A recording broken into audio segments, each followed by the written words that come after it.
ಇವರು 5 ವರ್ಷಗಳ ಕಾಲ ಬಾದಾಮಿಯ ಪ್ರತಿನಿಧಿನೂ ಇದ್ದರು. ಸಿದ್ದರಾಮಯ್ಯನವರು 5 ವರ್ಷಗಳ ಕಾಲ ಬಾದಾಮಿಯ ಶಾಸಕರಾಗಿ ಕೆಲಸ ಮಾಡಿದ್ದಾರೆ. ಬಹುಶಃ ಅವತ್ತು ಗೆದ್ದದ್ದು ಕೇವಲ 1600 ಮತಗಳಲ್ಲಿ ಗೆದ್ದರು.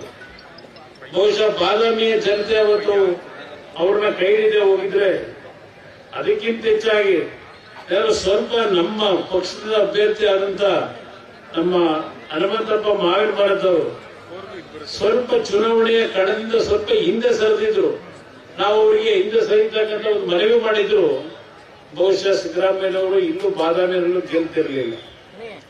ಇಲ್ಲಿ ಮಾತಾಡಬೇಕಾದ್ರೆ ಜಗದೀಶ್ ಶೆಟ್ಟರ್ ಒಂದು ಮಾತು ಹೇಳಿದ್ರು, ಅವರಿಗೆ ಚುನಾವಣೆಯಲ್ಲಿ ಗೆಲ್ತಕ್ಕಂಥ ಅವಕಾಶ ಕೊಟ್ಟಂತ ಪುಣ್ಯಾತ್ಮ ಜನ ನೀವೇನಿದ್ದೀರಿ, ಒಂದು ಪುನರ್ಜನ್ಮೆಯನ್ನು ಕೊಟ್ಟರು ರಾಜಕೀಯವಾಗಿ. ಬಹುಶಃ 2018ರಲ್ಲಿ ಯಾವೊಂದು ಚಾಮುಂಡೇಶ್ವರಿ ಕ್ಷೇತ್ರದಲ್ಲಿ ಮೈಸೂರಿನಲ್ಲಿ 35,000 ಮತಗಳ ಅಂತರದಲ್ಲಿ ಸೋಲ್ತಾರೆ. 5 ವರ್ಷ ಈ ರಾಜ್ಯದ ಮುಖ್ಯಮಂತ್ರಿಯಾಗಿ ಕೆಲಸ ಮಾಡಿ 35,000 ಮತದಲ್ಲಿ ಸೋಲ್ತಕ್ಕಂಥದ್ದನ್ನ ಈ ದೇಶದ ಇತಿಹಾಸದಲ್ಲಿ ನೀವೇನಾದ್ರೂ ಕಂಡಿದ್ದೀರಾ? ಯಾಕೆ ಸೋಲಿಸಿದ್ರು ಅಲ್ಲಿ ಜನ?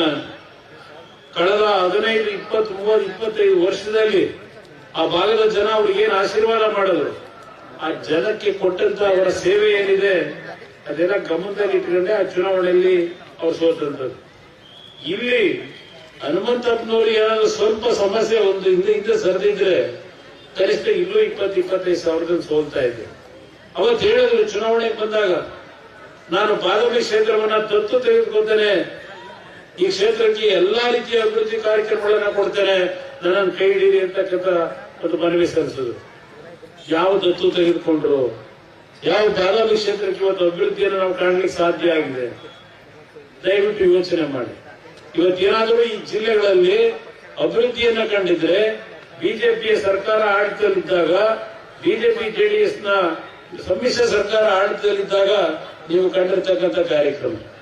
ಬಹುಶಃ ನಾನು ಇಲ್ಲಿ ಬಾಗಲಕೋಟೆನಲ್ಲಿ ತೋಟಗಾರಿಕೆ ಇಲಾಖೆ ಸಂಬಂಧಪಟ್ಟಂತ ಹಾರ್ಟಿಕಲ್ಚರ್ಗೆ ಒಂದು ದೊಡ್ಡ ಒಂದು ಶಕ್ತಿಯನ್ನ ತುಂಬಬೇಕು ಅಂತ ಹೇಳಿ ಇಲ್ಲಿ ಕೊಟ್ಟಂತ ಕಾರ್ಯಕ್ರಮ ಇದು ನಿಮ್ ಮುಂದೆ ಇವತ್ತು ನಿಮ್ ಕಣ್ಣ ಮುಂದೆ ಇದೆ. ಬಾಗಲಕೋಟೆ ನಗರದಲ್ಲಿ ಇವತ್ತು ಹಾರ್ಟಿಕಲ್ಚರ್ ಯೂನಿವರ್ಸಿಟಿಯನ್ನ, ಅದಷ್ಟೇ ಅಲ್ಲ, ಇವತ್ತು ನಾನು ಒಂದು ಮಾತನ್ನ ಕೊಡ್ತೇನೆ. ಈಗ ನಮ್ಮ ನೇಕಾರ ಸಮಾಜದ ಬಂಧುಗಳು ಯಡಿಯೂರಪ್ಪನವ್ರಿಗೂ ನನಗೇನು ಮನವಿ ಕೊಟ್ಟಿದ್ದೀರಿ, ಆ ಮನವಿಯನ್ನ ಗಮನಿಸಿ ಇವತ್ತು ಇಲ್ಲಿಯ ನಮ್ಮ ನೇಕಾರರ ಸಮಾಜಕ್ಕೆ ಏನೇನು ಕಾರ್ಯಕ್ರಮಗಳನ್ನ ತರಬೇಕಾಗ್ತದೆ, ನಾವು ನಿಮ್ಮ ಆರ್ಥಿಕ ಶಕ್ತಿಯನ್ನು ತುಂಬತಕ್ಕಂಥ ದೃಷ್ಟಿಯಿಂದ ಯಾವ ಯೋಜನೆಗಳನ್ನ ಕೇಂದ್ರ ಸರ್ಕಾರದ ಸಹಭಾಗಿತ್ವದಲ್ಲಿ ತರಲಿಕ್ಕೆ ಅವಕಾಶಗಳಿದೆ, ತಕ್ಷಣ ನೀವು ಕೊಟ್ಟಂತ ಮನವಿಯನ್ನ ನಾನು ಕಾರ್ಯರೂಪಕ್ಕೆ ತರತಕ್ಕಂಥದಕ್ಕೆ ಜವಾಬ್ದಾರಿನ ನಿರ್ವಹಣೆ ಮಾಡ್ತೀನಿ ಅಂತಕ್ಕಂಥ ಮಾತನ್ನ ಈ ಸಂದರ್ಭದಲ್ಲಿ ತಮ್ಮ ಗಮನಕ್ಕೆ ತರ್ತಾರೆ.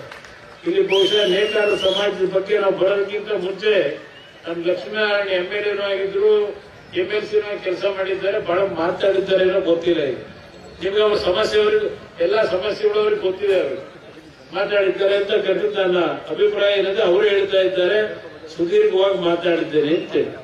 ನಿಮ್ಮ ನೆರವಿಗೆ ನಾವಿದ್ದೇವೆ. ಇವತ್ತು JDS ಮತ್ತು ಬಿಜೆಪಿಯ ಒಂದು ಸಮ್ಮಿಶ್ರ ಸರ್ಕಾರ ತರಬೇಕು ಅಂತಕ್ಕಂಥದ್ದನ್ನ ಸನ್ಮಾನ್ಯ ಮಾಜಿ ಮುಖ್ಯಮಂತ್ರಿಗಳು ಯಾವ ನಮ್ಮ ಜಗದೀಶ್ ಶೆಟ್ಟರ್ ಹೇಳಿದ್ರು, ಆ ಮಾತಿಗೆ ನನ್ನ ಸಹಮತವೂ ಇದೆ. ಇಲ್ಲಿ ನಮಗೆ ಬೇಕಾಗಿರೋದು ಯಾರು ಮುಖ್ಯಮಂತ್ರಿ ಆಗ್ತಾರೆ ಅನ್ನೋದು ಮುಖ್ಯ ಅಲ್ಲ.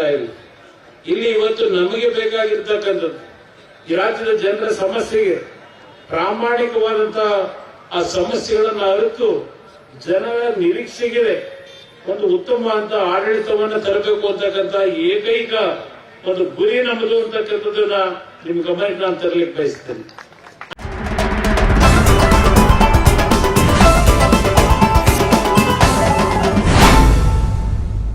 ನಮಸ್ಕಾರ, ಪ್ರಜಾವಾಹಿನಿಗೆ ಸ್ವಾಗತ. ನಾನು ಕಾಮಿನಿ ಮಾನೆ.